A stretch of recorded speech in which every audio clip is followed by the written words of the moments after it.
Adam Francis était un jeune homme de 23 ans doté d'une beauté physique qui attirait l'attention partout où il allait. Ses cheveux étaient châtain foncé, ses yeux légèrement en amande avec une teinte de miel ambré et sa silhouette athlétique semblait taillée pour les magazines de mode. Mais derrière cette apparence charmante se cachait une personnalité opportuniste, futile et extrêmement paresseuse. Adam était le genre de personne qui croyait sincèrement que le monde lui devait quelque chose, simplement parce qu'il existait.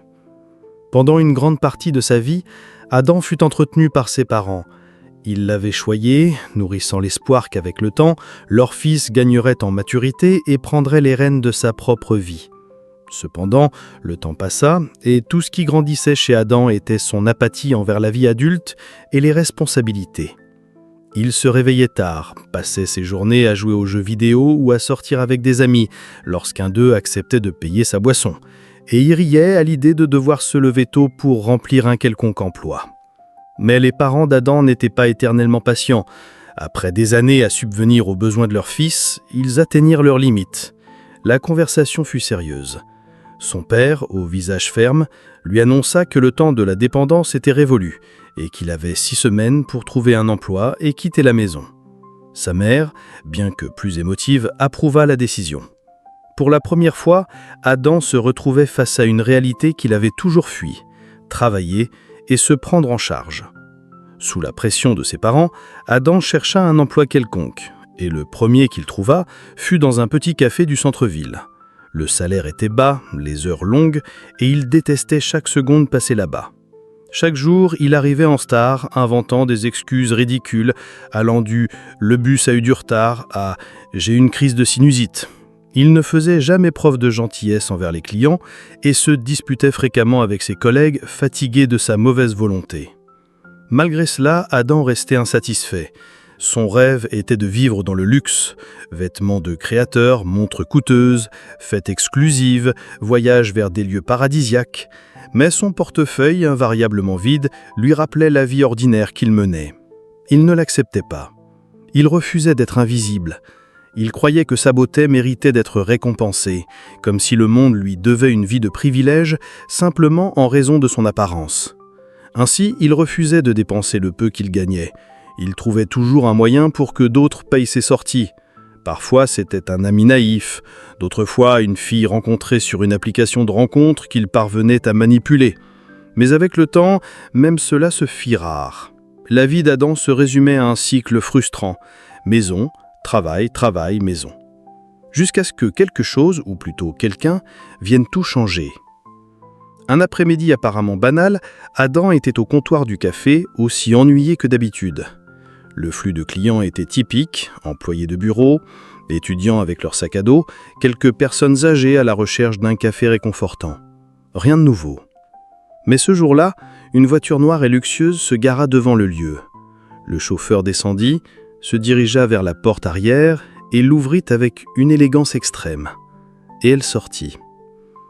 C'était une femme âgée, aux cheveux blancs parfaitement coiffés, vêtue avec raffinement et dotée d'une posture assurée. Elle avait ce genre d'élégance qu'on n'achète pas. Elle dégageait pouvoir et expérience.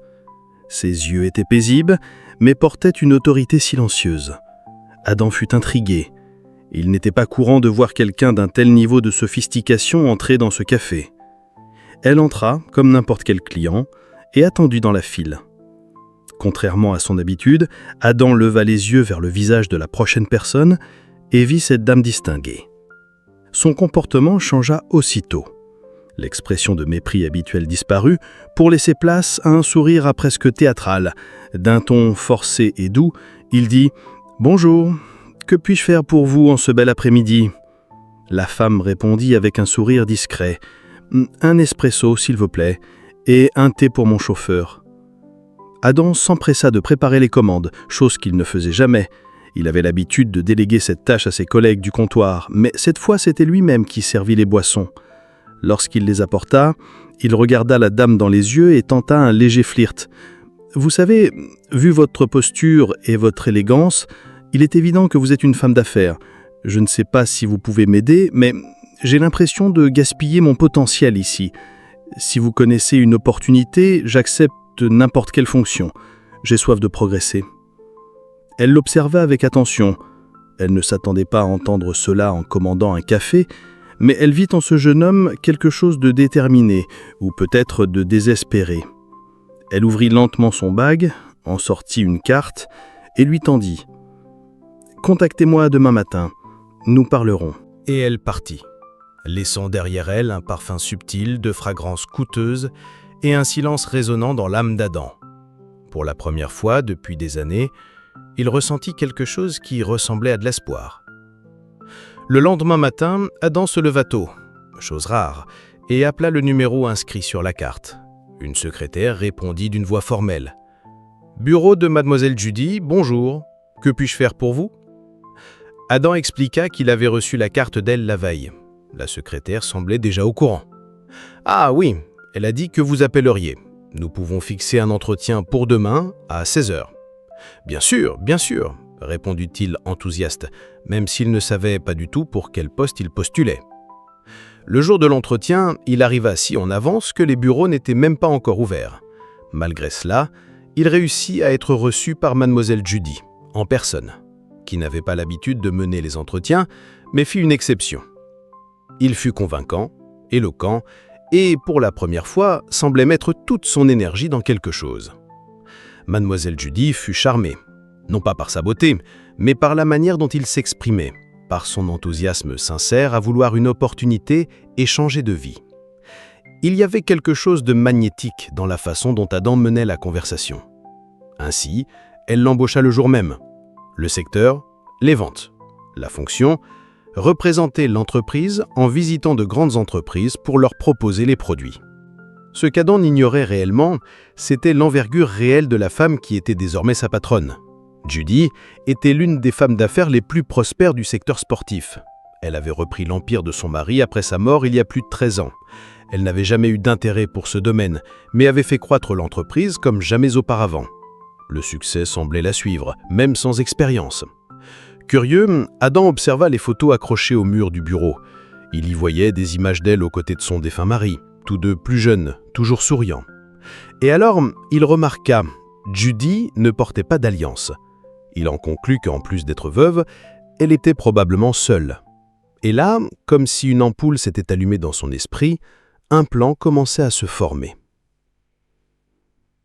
Adam n'était pas idiot, au contraire.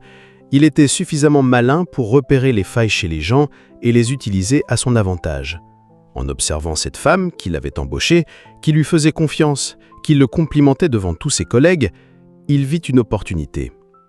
Elle était riche, veuve, sans enfant, ou du moins elle ne semblait pas en avoir, et bien qu'elle fût bien soignée et imposante, elle ne pouvait échapper au facteur âge.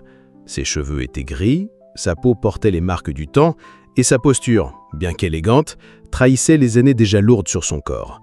Pour Adam, cela sonnait comme une douce mélodie. Après tout, un mariage avec une femme âgée possédant un patrimoine millionnaire semblait être le coup de chance qu'il attendait depuis toujours. Il se mit alors à se consacrer à son travail comme jamais auparavant. Non pas par passion pour la profession ou par amour du travail, mais pour impressionner sa patronne. Il faisait désormais partie du service commercial, et même s'il n'avait aucune expérience antérieure, il utilisait sa tchatche et son charme pour conquérir les clients. En quelques semaines seulement, Adam avait réussi à conclure 2 contrats solides avec des entreprises de taille moyenne, surprenant même les superviseurs les plus anciens. Ses performances faisaient de lui le centre de l'attention. Ses collègues se méfiaient d'un tel zèle, mais ils ne pouvaient contester les résultats. Mademoiselle Judy, elle, était ravie. Elle voyait en Adam un talent prometteur, quelqu'un qui, même s'il issu d'un passé modeste, avait le potentiel de grandir, d'apprendre, et peut-être même d'occuper des postes importants dans l'entreprise. C'était le plan d'Adam, séduire, manipuler, grimper. Et il montait rapidement. Un soir, après une nouvelle journée de vente réussie, Judy décida de l'inviter à dîner. Ce serait, selon elle, une façon de le féliciter et de l'encourager davantage. Le restaurant choisi était l'un des plus chers et raffinés de la ville, du genre qu'Adam ne connaissait que par des photos sur Internet ou des publicités à la télévision. Au dîner, Adam était impeccable. Costume ajusté, barbe soignée, parfum coûteux, emprunté à un ami, et ce charme qu'il savait si bien manier. Toute la soirée, il complimentait Judy, Il lui disait combien elle était différente des autres femmes, combien il admirait son histoire, sa force, sa beauté classique. Il parlait avec tant d'assurance et de tendresse que même la femme la plus rationnelle et expérimentée aurait succombé à ce discours. Et Judy succomba. Elle, qui n'avait pas été en couple depuis des années, commençait à ressentir une émotion depuis longtemps endormie, le désir d'être remarquée. Non pas pour ses exploits professionnels ou son statut, mais en tant que femme. Cela la désarmait. Elle, toujours si réservée, se mit à l'agidant. Elle se mit à rire davantage, à se pomponner avec plus de soin, à regarder son téléphone dans l'attente d'un message. Et Adam, bien sûr, ne la décevait jamais. Il lui envoyait des fleurs, l'appelait à des heures inattendues, laissait des petits mots doux sur son bureau. En quelques semaines, il commençait à sortir régulièrement. Dîners, expositions, événements caritatifs, Adam était toujours présent, toujours poli, toujours charmant. Jusqu'au jour où, lors d'une promenade dans un parc, il lui prit la main plus longtemps que d'habitude. Puis, la regardant droit dans les yeux avec une tendresse bien calculée, il demanda « Accepteriez-vous de sortir avec moi ?» Judy resta figée. C'était une femme d'affaires, pragmatique, réaliste. Elle connaissait la différence d'âge entre eux, elle savait que cela paraîtrait étrange, mais son cœur, ce rebelle sans cause, parla plus fort. Elle hésita, tenta de lui expliquer que ce n'était pas convenable, qu'elle était sa patronne, mais Adam, avec son pouvoir de persuasion, réussit à la convaincre. La réponse fut oui. Dès lors, le plan d'Adam entrait dans sa phase la plus délicate. Il savait qu'il devait être prudent. Un faux pas et tout s'écroulerait. C'est pourquoi il redoubla d'attention. Il emmenait Judy dans des lieux qu'elle n'aurait jamais visités seule, faisait des balades au coucher du soleil, préparait des surprises avec des fleurs, des massages, de la musique. Il était le petit ami idéal. Elle, de son côté, était complètement amoureuse. Elle se sentait revivre, rajeunie, redécouvrant la jeunesse aux côtés d'un jeune homme qui semblait sincèrement captivé par elle. Avec le temps, Judy ouvrit son cœur. Elle raconta son passé, son mari défunt, leur décision de ne pas avoir d'enfant et la solitude qu'elle ressentait le dimanche soir. Et Adam, avec son talent pour feindre l'empathie, écoutait tout avec attention, simulait les émotions, lui caressait les mains au bon moment. Elle sentait qu'elle avait enfin trouvé quelqu'un avec qui partager ses dernières années. Adam, quant à lui, savait que le mariage était la clé de tout. Il suffisait qu'elle tombe suffisamment amoureuse pour faire la proposition, ou, si besoin, il le ferait lui-même. Et le moment arriva.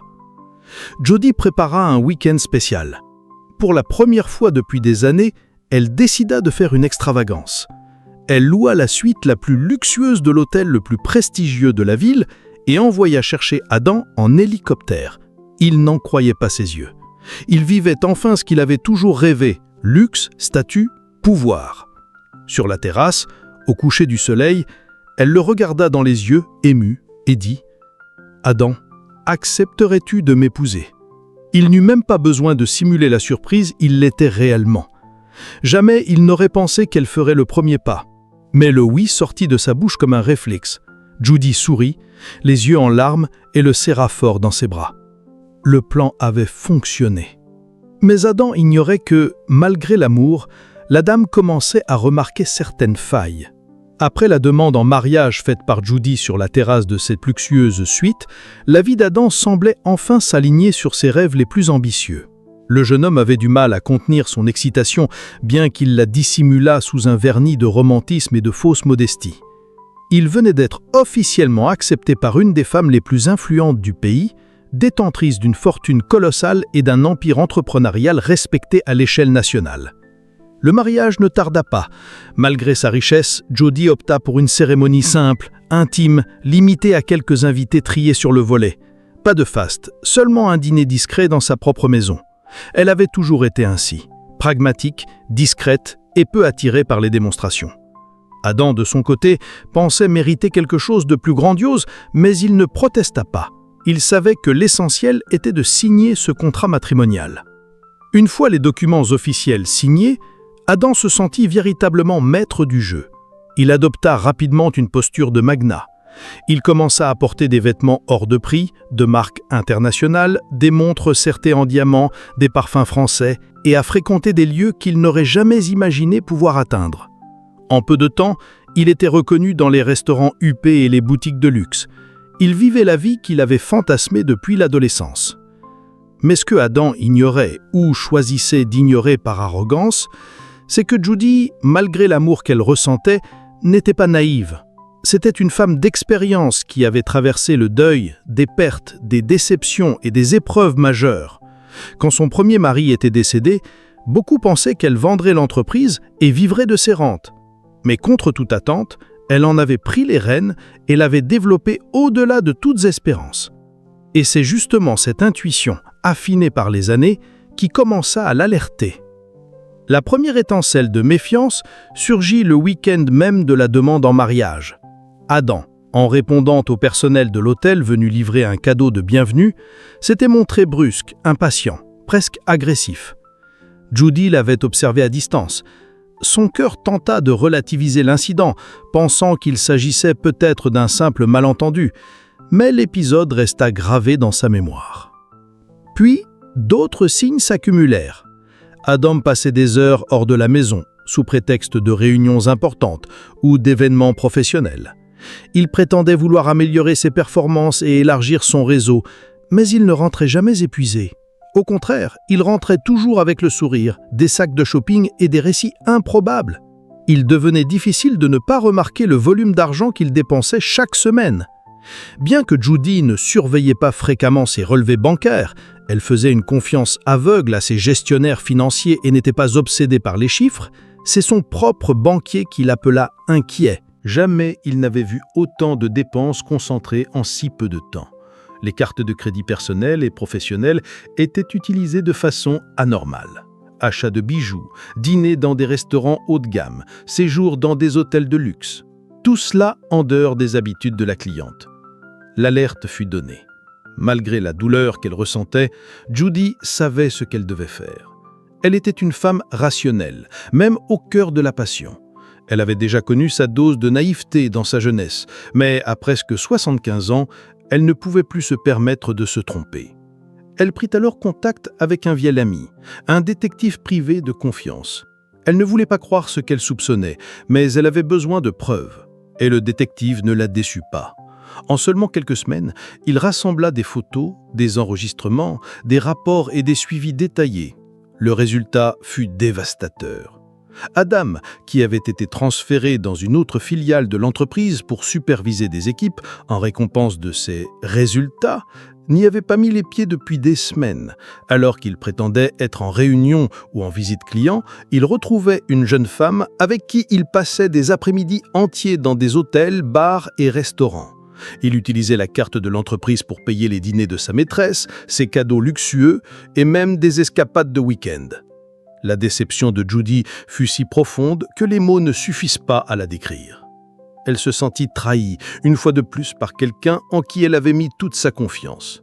Les larmes coulèrent, mais c'est son expression de honte et de colère qui marqua son visage. Judy, qui avait bâti toute sa vie avec rigueur et intégrité, avait été utilisée par un jeune homme avide qui ne la voyait que comme un billet d'entrée dans la haute société. Mais Judy n'était pas du genre à se laisser abattre. Le cœur brisé, elle décida que cela ne resterait pas impuni. Il était temps d'agir, avec intelligence et élégance. Judy passa plusieurs jours dans le silence. Elle ne confronta pas Adam immédiatement. Au contraire, elle commença à préparer minutieusement sa riposte avec la même précision qu'elle avait toujours appliquée dans la gestion de son entreprise. Chaque mouvement serait réfléchi, chaque conséquence anticipée. Sa première action fut discrète. Elle fit bloquer toutes les cartes de crédit en possession d'Adam, celles personnelles et professionnelles. Ensuite, elle convoqua son avocat et son conseiller bancaire de confiance pour modifier officiellement son testament et redéfinir le futur de son héritage. Elle n'avait ni enfant, ni famille proche vivante. Depuis des années, beaucoup se demandaient qui hériterait de son empire. À présent, elle avait une réponse. Mais avant cela, elle voulait voir jusqu'où Adam était prêt à aller. Et c'est là que l'inattendu se produisit. Adam, confiant et insouciant, emmena sa maîtresse dans l'un des restaurants les plus huppés de la ville. Il choisit le meilleur vin, des plats sophistiqués, des desserts élaborés. À la fin du repas, il tendit sa carte bancaire au serveur avec un sourire satisfait. Le paiement fut refusé. 1 fois, 2 fois, 3 fois. La gêne fut immédiate. « Il doit y avoir une erreur! Cela arrive parfois avec cette machine pourrie !» grogna Adam, visiblement agacé, rejetant la faute sur le serveur. Le directeur du restaurant se rendit à leur table et lui suggéra de payer en espèces ou avec une autre carte. Adam tenta alors d'appeler Judy, mais elle ne répondit pas. En réalité, elle ne répondrait plus jamais. Sans autre choix, le jeune homme fut contraint de laisser ses papiers d'identité et son téléphone portable en gage sous peine de voir la police être appelée. Il quitta le lieu humilié, sous le regard interloqué de sa maîtresse. Sa réputation, qu'il chérissait tant, venait de s'effondrer sous les yeux de dizaines de témoins. Et pourtant, il ne soupçonnait toujours pas l'ampleur de ce qui l'attendait.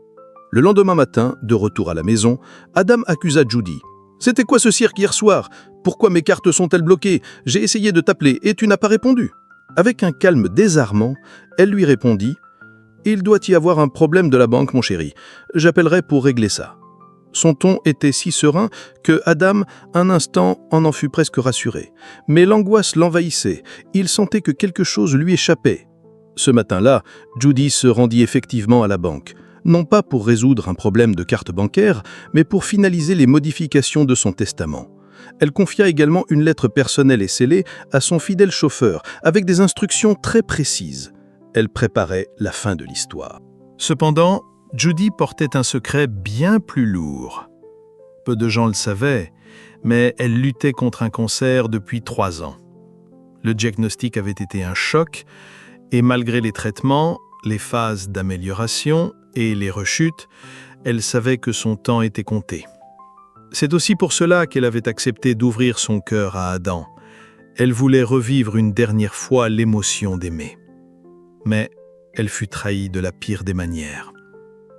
Et même si cette trahison fut cruelle, Judy décida qu'elle ne quitterait pas ce monde sans laisser une dernière leçon. Quelques semaines plus tard, son état de santé se dégrada rapidement. Hospitalisée en urgence, les médecins furent formels. Il ne restait plus grand-chose à faire. Dans la nuit d'un mardi, Judy s'éteignit paisiblement, accompagnée de son chauffeur de toujours. Elle partit sans scandale, sans bruit, comme elle avait toujours vécu, avec dignité. Ses funérailles eurent lieu au siège de son entreprise. Des centaines de personnes vinrent lui rendre hommage. Employés, actionnaires, anciens clients, amis, admirateurs. Tous voulaient saluer la femme qui avait transformé une petite entreprise familiale en l'un des plus grands empires sportifs du pays. Adam était là, vêtu d'un costume noir hors de prix et de lunettes solaires bien que le ciel fût couvert. Pas une seule larme ne coulait de ses yeux.